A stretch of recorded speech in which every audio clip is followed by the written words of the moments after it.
Trump's town halls are, you know, they're on a spectrum of ridiculous, silly, moronic, knuckle dragging, window licking, you know, a broad spectrum of positive and negative qualities.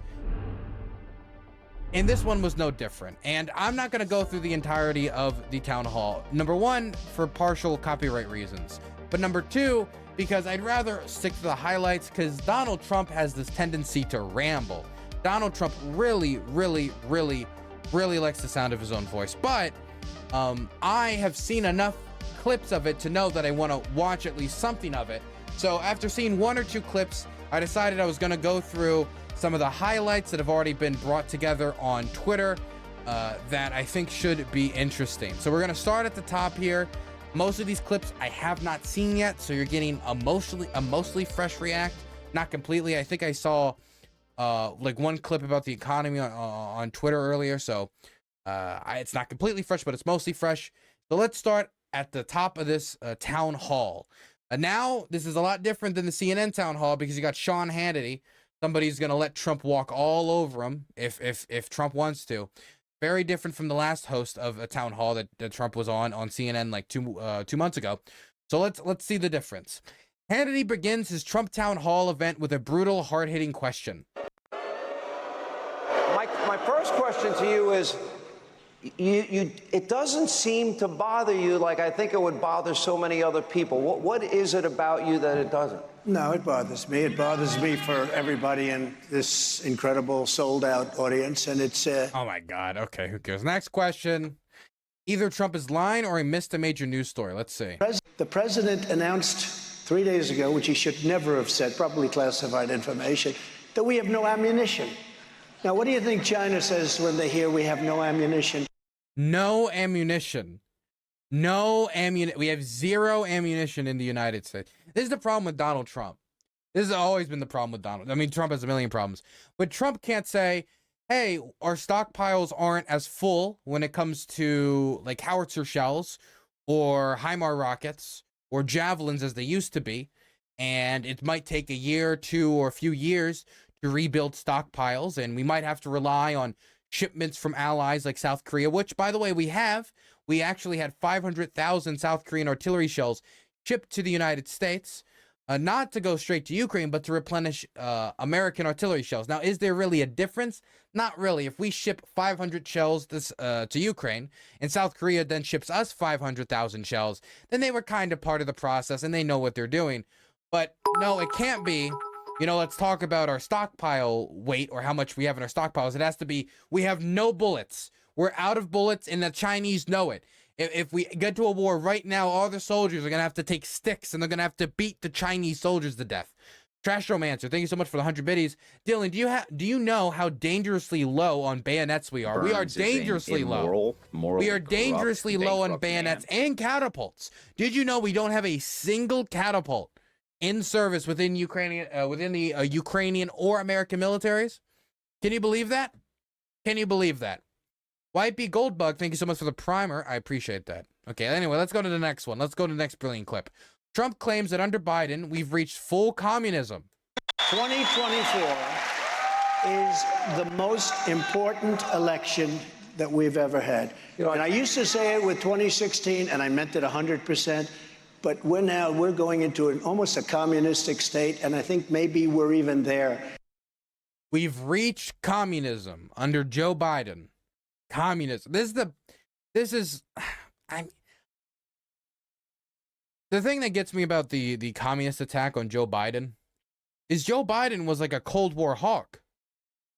Like, not complete, like he wasn't like the hardest hawks of the Cold War, but I mean, he was a senator during the end of the Cold War, and he wasn't soft on the Soviet Union. He's never been soft on communism. It's just that he approves of certain social programs, and therefore it is communism. Food stamps is communism. That would mean not only is Joe Biden a communist, but this would mean Obama was a communist. This would mean that LBJ was a communist. JFK was a communist. FDR was a communist. Dwight D. Eisenhower was a communist. Like basically any single president that continued FDR's social programs forward would be established as a communist. There's no meaning to the word besides they want to tax people. They want to do a tax. They want to tax somebody and then use that money and pay for something. That's communism. And the more taxes you have, the more communism it is, right? If you have 1% tax, then you have 1% communism. If you have 50% tax, then you have 50% communism. Very elite, strong, powerful analysis. I would love to see Donald Trump sit down with like Xi Jinping and have a conversation about theory with Xi Jinping. I would love to see that. I would love to see Donald Trump be like, I want to talk about theory and like go into, I want to talk, I've been reading your book.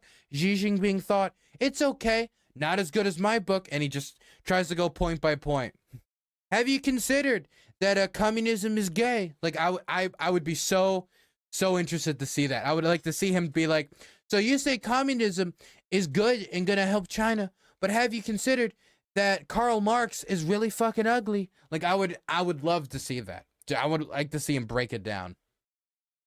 I saw this one meme. 1 second. Oh God, I can't believe I'm doing like, I saw this one meme, but let's see if I can bring this up. I think I have Joe Biden. He actually reacted to this statement from Donald Trump. Let's see if I can find this. I feel like a boomer. I'm looking for this. I saw this meme the other day. Saw this meme. Let me show you guys my meme. How do I bring... You know what? I know exactly what to do this in a roundabout way, but I'll still be able to show it. If Danabo doesn't edit this out, I'm gonna send him Al-Shabaab. Second. I was watching a lot of piano today. I don't know why. All my like TikTok shorts are just people playing the piano in public. Then random people be like, whoa, man playing that piano can play piano. Okay, here we go. Okay, now I know how to do this. Watch this. Bam, now I can show it. This is a lot of effort for what will not be even that good of a meme.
You know, I think that was a little extreme of the Biden campaign to release this. I think they're going a little too far into this dark Brandon stuff. I think they're going a little too far. But anyway, let's keep going. We've reached full communism.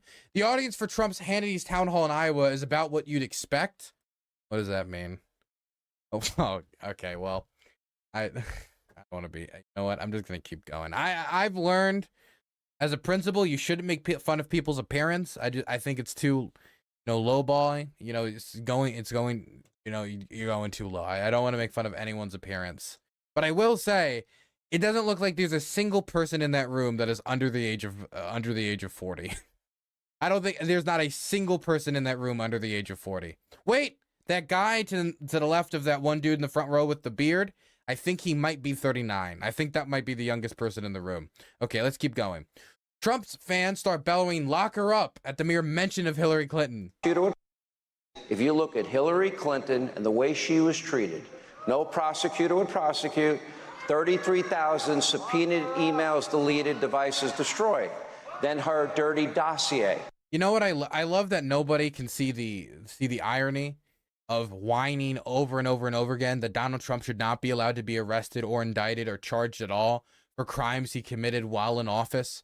Whether it was, the whether it was the improper handling of government documents, whether it was his team like writing up executive orders to seize voting machines, the fake electors plot, him calling Secretary of States in Georgia, trying to get them to just overturn the results of the election illegally, trying to pressure them into doing that. No, that's political persecution. That's terrible. But Donald Trump shouldn't be prosecuted for mishandling classified documents after he increased the penalty for mishandling classified documents. But Hillary Clinton should be arrested for mishandling an email server. Okay, got you. Trump, the judge said Bill Clinton could have whatever he wants, and that's called the Presidential Records Act. What? And also by the Clinton socks case. You know what that is?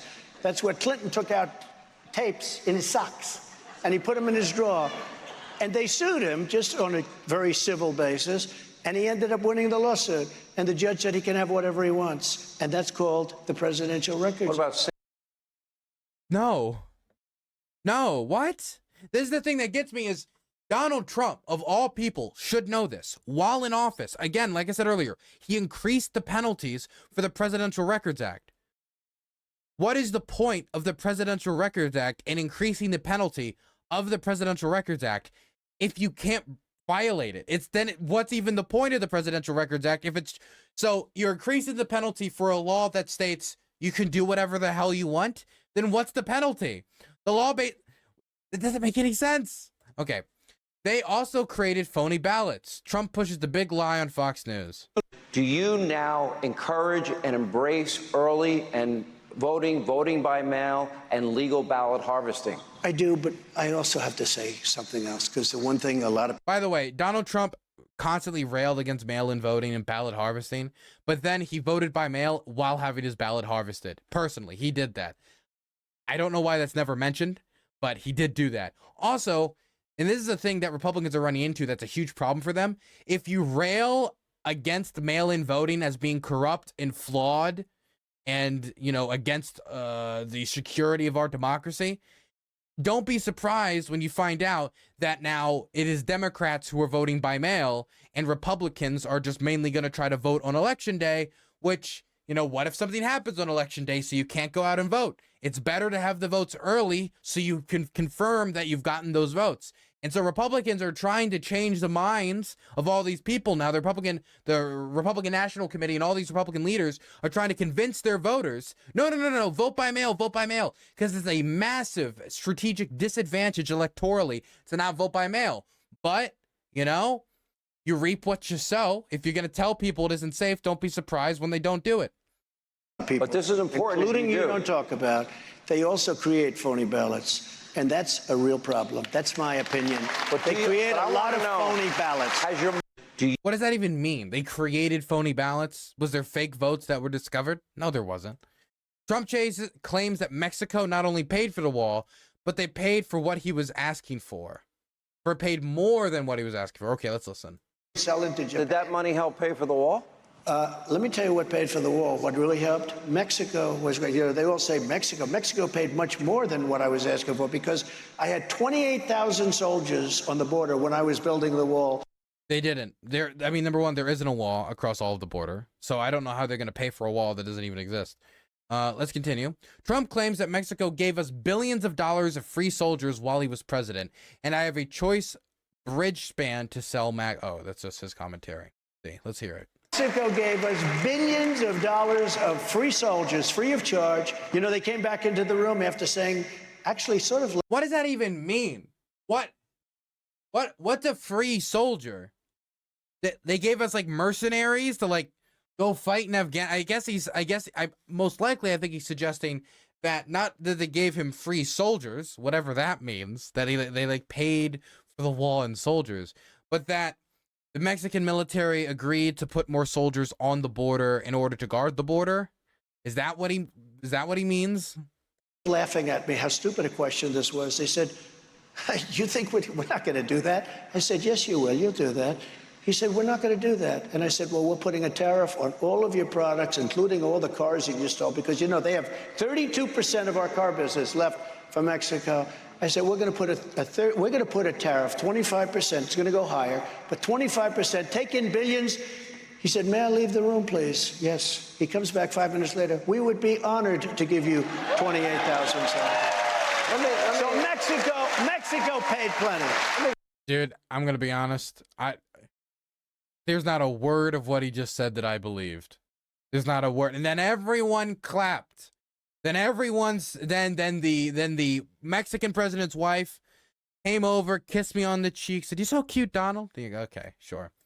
Unless he has video evidence, I just don't believe him, man. He loves to spin a yarn. Spin a yarn. Trump on his Russia-Ukraine peace plan. Oh boy. Okay, I'm excited. I would tell you one, you're gonna load up with money. I tell the other, you're not gonna get any money. I would get a settlement in 24 hours. So this is just the same thing we covered the other day, but dumbed down even further. You have said very boldly you could end this Ukrainian-Russia war in 24 hours. Yeah. How? So I know Zelensky very well because he was very honorable with the fake phone call, impeachment hoax #1. They said I made a phone call to him, and I was very threatening. I wasn't at all. I was actually very nice. I was congratulating him on a victory. By the way, you want to know why Zelensky probably didn't rail Trump for the phone call? Which, if you listen to the phone call, or if you read the transcript of the phone call, I believe it's you read the I don't know if the audio actually exists, but I've read the transcript, so I don't know if you can even listen to it. If you read the transcript, there's nothing in there that's like, "Wow, Donald Trump, you're right. We shouldn't get any aid until we give you dirt on our political opponent." It sounds very much like someone who's trying to maneuver with a child and trying to appease him as much as possible so his nation isn't deprived of any defenses. If anything, Donald Trump's scandal when it comes to what he got impeached for, which was withholding congressionally approved aid in return for political favors, he was trying to get Zelensky to overturn, to give him information on Joe Biden and Hunter Biden, dirt on his political opponent, so he could go into the 2020 election with more info that he could go after Joe Biden for. That's what he was trying to do. That, if anything, when you talk about all the Ukraine corruption with Hunter Biden, that is actual corruption, where he's trying to hinge information on his political opponents, dirt on his political opponents, on American aid that he can't withhold anyway because it's congressionally approved. He doesn't have the authority to withhold it. That's why he was impeached. The reason why Zelensky didn't say this, #1, you don't have the power to do this, Mr. President, and he didn't like push back against him or say, no, I'm not going to do that. I don't believe I should do that, is because his nation needed weapons to defend himself, and he's going to say whatever's necessary, try to, soothe the image of this man, this giant baby, in order to keep aid flowing to his country and to have some sort of a quote-unquote ally, whatever you want to call our relationship with Ukraine at this point, or during the Trump administration, sending them some weapons, because the Ukrainians, in comparison to what they were getting now, they were getting basically nothing. I think like all in all, they got like $1 billion. I think $1 billion to $1.9 billion in aid. And a lot of it wasn't even like weapons that you can use in some sort of offensive capacity, like javelins and stuff like that. A lot of it was like counter artillery radar, and the Obama administration and up till the end of the Trump administration, they just refused to send any sort of weapons that could actually shoot the invader. But when they asked him, they said, were you threatened? He didn't even know what they were talking about. He was very honorable. He could have done grandstand. He said, yeah, I felt threatened. He didn't do that. And as you know, I will say, at least he's not up there, like, even though this is nonsense, it's better than him being up there like, Zelensky, can you believe it? Can you believe he asked for aid, then he wants more, then he wants more. Like, at least it's not that, right? But it's still not good. Along very well with Putin. I would tell Putin, got to settle. I would tell Zelensky, you got to settle. I would tell one, you're going to load up with money. I'd tell the other, you're not going to get any money. I would get a settlement in 24 hours. Now, it should have never happened. You have thousands, hundreds of thousands of dead people right now. Hundreds of thousands. So his plan is go to the Ukrainians, say settle, go to the Russians and say settle. And so then they magically take their completely opposite positions and just find somewhere to settle in.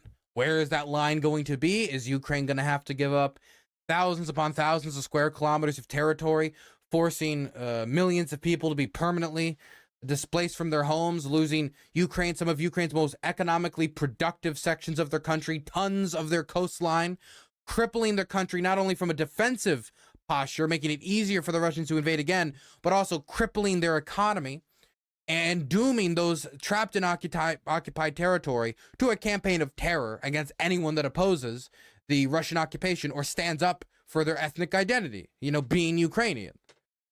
Is that what's going to happen? Or how much territory is he going to give up? Or is it just going to be like colonial powers chopping up Africa? No concern whatsoever for the desires of the local people. Just, you know, what, you know, can get Trump some political expediency so he can, you know, prance around painting himself as the peacemaker, as he tried to do in Afghanistan, while also increasing drone strikes around the world by like 100 to 200% while restricting access on the drone data. Whatever, man. Yeah, this is a very good plan. Just go to both, say settle, and they'll magically find a settlement. I said I will not protect you from Russia. Trump claims that when he was president, he told NATO countries that he wouldn't defend them from Russia because they weren't paying enough money towards the alliance. Why aren't they? I got hundreds of billions of dollars for these countries by asking. All I had to do was ask. I asked. They said, are you going to protect us from Russia? I said, are you delinquent? They said, let's assume we were. I said, I will not protect you from Russia. And then the money started pouring. And we got hundreds of billions of dollars coming in, and they were very happy. But why aren't... Okay, first thing is first. You don't have hundreds of billions of dollars coming in. That's not true.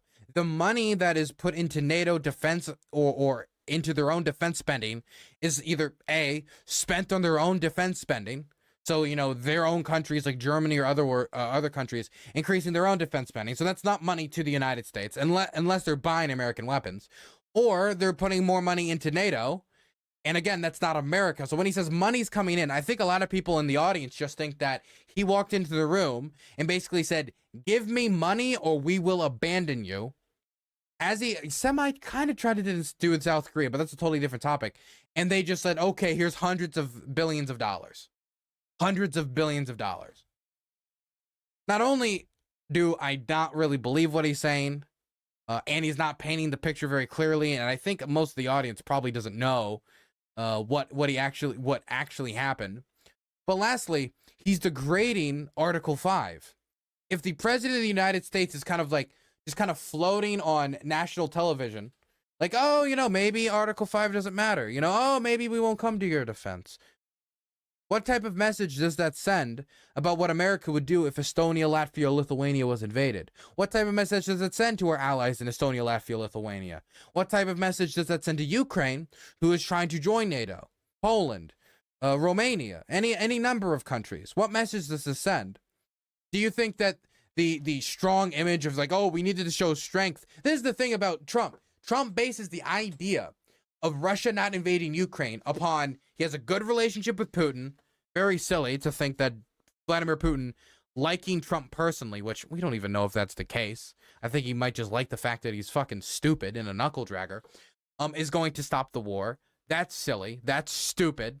But it clearly it shows that Donald Trump is super focused on interpersonal relationships, like the personal, when it comes to international diplomacy, to a negative. To a certain extent, it can't be helpful to like grease the wheels, but he tries to use it to start the whole motion, just being personally friends with someone. It's the same way that Xi Jinping was able to roll him on the issue of sending like high-level diplomats and high-level American officials to Taiwan. Same thing. Xi Jinping would call him as a friend and ask him to pull the diplomats. Then Trump would lash out at his staff, make them pull diplomats until they were sending lower and lower and lower level American staff to Taiwan.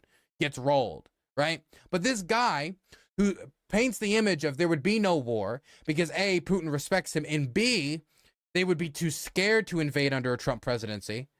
How is that the message that's being sent if you're just kind of casually floating like, I don't know, maybe if they miss one of their defense spending requirements, their nation doesn't deserve to be protected by the American umbrella, the American national defense umbrella. Maybe Article 5 doesn't matter. Maybe the foundation of what makes NATO NATO and gives any purpose to NATO in the first place should be degraded. There's a lot of bad parts about NATO, but the good part of NATO, the thing that makes NATO worthwhile in some capacity, And the reason why nations want to join NATO is because of Article 5. It ensures their collective defense. And he's taking the main positive element of NATO, and he's just putting a giant question mark over it. Let's see. What's next? Why isn't he under impeachment? Trump urges House Republicans to impeach Biden. Then you say, hey, they impeached me over a phone call that was perfect.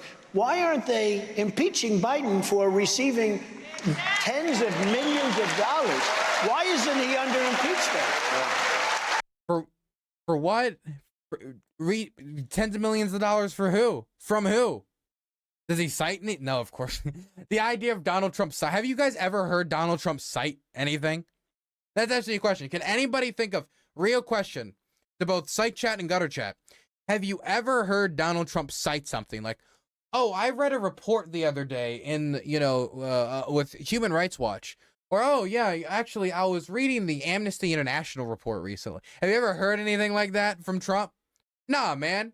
All the information he gets from, it's like from Truth Social, like basically scrolling the gram, rumors that floats his way to him, or primetime Fox News. Like that, those are his sources.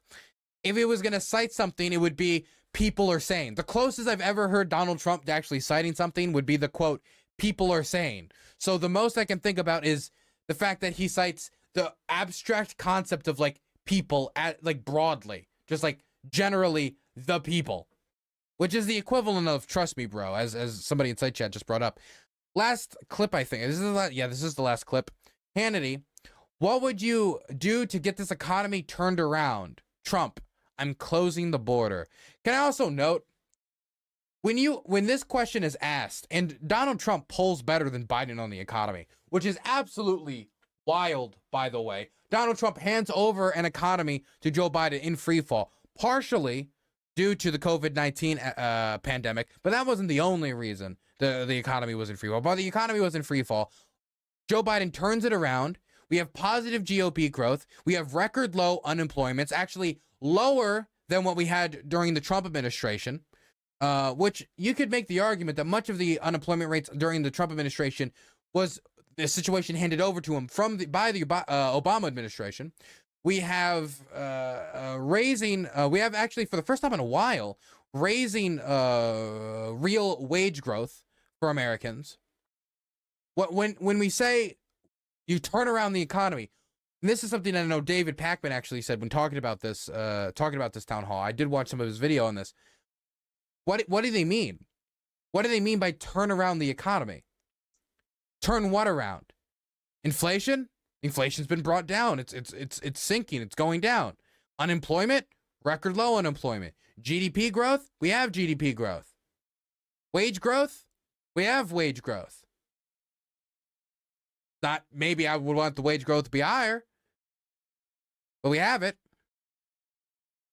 But it's stronger unions that can negotiate a better contract. Donald Trump appointed union busters to the National Labor Relations Board. And I tell you, as somebody who is working with SESU, not SESU, that's Ukrainian Emergency Service Workers, but SEIU, 1199 in the DC area, it's a healthcare workers union. That National Labor Relations Board appointment was terrible for unions across the country that were trying to fight against labor law violations, as the Trump administration was just looking the other way after labor law violation after labor law violation. So what does he mean by turn the economy around? Turn the economy around how? Number one, what does he need to turn around? Because the issues that I would talk about low levels of unionization. I would talk about high levels of student debt. These are things that I think need to be turned around. Maybe even low levels of home ownership. I would talk about the high prices of insulin. High prices, high amounts of medical debt. The concept of medical debt is already absurd to me. And we're going to talk about the Libertarian Party's attacks on Anita Turner over her comments on insulin, which I, in principle, agree with. What is he referring to? And he says nothing. It's just, I'm closing the border. Let's hear him. How quickly and what would you do to get this economy turned around? It'll go so quickly. Number one, I'm closing that border like I had it. We had the best border ever. And by the way, I think you all agree. We want. How does that even fix the how do you deal with the economic problems Americans face? You know, all this high student loan debt. Well, you know, most Americans can't afford more than a $400 emergency. You know, so that means, like, you know, they get in a car accident or something that could really wreck the household. What do you have to say to that? Well, you know, close the border. How does that help anything? How does that help what? People to come into our country, but we want them to come in legally. We had a good system. They were taking tests. We want people that love our country, not people that want to blow up our shopping centers and our farms. Blow up our shopping centers and our farms. Does he mean that literally or figure? You know what? I don't even want to know. This was just another Donald Trump town hall.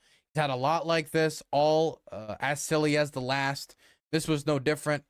Trump being Trump. This is who the Republicans are running with again. This is the person who has a stranglehold on one of the two major parties in the United States.